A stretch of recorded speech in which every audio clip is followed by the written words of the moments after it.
안녕하십니까. 서울특별시의회 제286회 임시회 도시계획관리위원회 의정활동 소식입니다. 청년 및 서민들의 주거 안정성이 개선될 전망입니다. 기숙사 및 공공임대주택을 기부 채납받을 수 있는 근거가 마련된 건데요. 청년 주거비 부담 완화와 청년 주거 안정성 제고를 기대하면서 제286회 서울특별시의회 임시회 도시계획관리위원회 의정활동 소식 지금부터 시작하겠습니다. 도시계획관리위원회가 4월 15일부터 16일간의 일정으로 열린 제286회 임시회에서 소관부서에 대한 각종 현안을 처리했습니다. 도시계획관리위원회는 소관부서인 지역발전본부를 시작으로 도시재생실, 도시공간개선단, 주택건축본부, 도시계획국, 공공개발기획단, 서울주택도시공사에 대한 주요 현안 업무 보고와 사업 진행 상황을 점검하고 조례안을 심의했습니다. 임시회 기간 동안 심의 검토된 안건은 서울 아레나 복합문화시설 민간투자사업 추진에 대한 동의안을 비롯해 신촌동 주민센터 일원 복합화 사업 시행 동의안 등 모두 26개안입니다. 주요 사업에 대해서는 현장 방문도 이루어졌습니다. 4월 26일에는 용산구청과 용산기지 버스 투어를 방문해 운영 상황을 점검하고 관계자들의 의견을 청취했습니다. 신촌동 주민센터 일원 복합화 사업으로 이 일대의 행복주택이 들어섭니다. 방화동에도 315세대의 행복주택 건설이 추진되는데요. 이 밖에도 어떤 논의가 이루어졌는지 계속해서 도시계획관리위원회 의정활동 소식 살펴보겠습니다. 서울시내 노후된 저층 주거지에 대한 주거 환경 개선이 쉬워질 전망입니다. 지난 4월 22일 서울특별시 저층 주거지 생활밀착형 사회기반시설 공급에 관한 조례안이 도시계획관리위원회에서 심의 가결됨으로써 관련된 법적 근거가 마련된 건데요. 이로써 각 부처에서 산발적으로 진행되던 생활 SOC 사업은 체계화되고 주거 환경이 열악한 저층 주거지의 주거생활 인프라가 개선됨으로써 거주민의 삶의 질은 향상될 것으로 기대됩니다. 각 부처에서 이제 산발적으로 하다 보면은 어떤 대상지가 이제 집중화되는 그런 문제들이 다양한 그런 문제들이 나타나지 않습니까? 조례 체계로 담아서 체계적으로 가보자라는. 서울시에서 추진하고 있는 빈집 프로젝트에 대해서는 성과를 내기 위한 허위 매물 가능성 논란을 지적했습니다. 6개월에 비어있는 빈 집이라는 것이 확인되지 않은 집을 사는 것에 우리는 예산을 쓰는 것을 본 의원은 그것 예산 심의를 할 수 없다는 얘기를 하고 싶은 겁니다. 서울시는 2015년부터 6개월 이상 방치된 빈집을 맞춤형 민간 임대주택으로 탈바꿈시켜 저소득 가구의 시세의 80% 수준으로 최소 6년간 저렴하게 제공하는 빈집 살리기 프로젝트를 진행하고 있는 상태입니다. 이에 대해 도시계획관리위원회는 2,500억 원이라는 큰 예산이 들어가는 만큼 빈집 현황에 대한 정확한 실태 파악이 우선되어야 한다고 당부했습니다.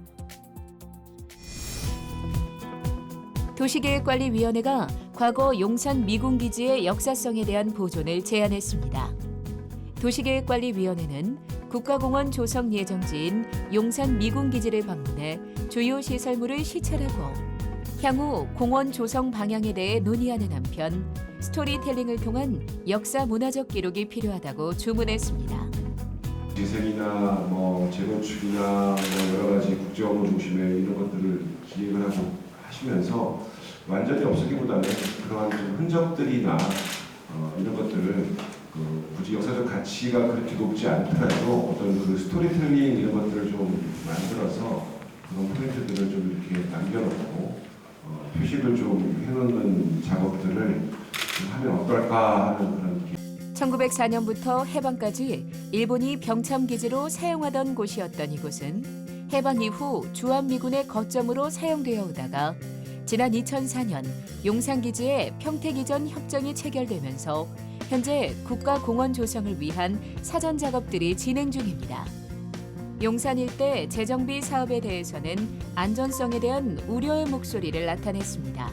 강변 이렇게 사실 굉장히 막 낡았잖아요.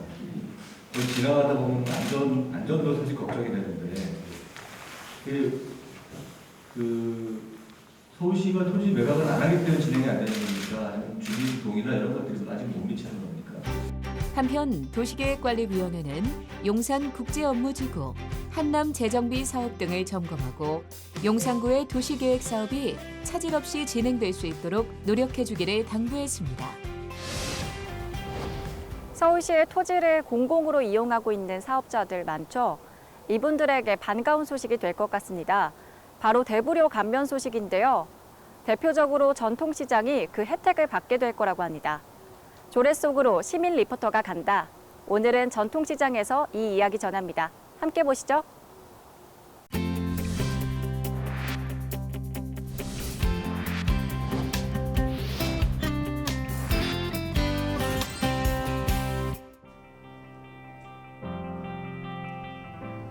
이곳은 최대 규모의 약재 시장인 경동시장입니다.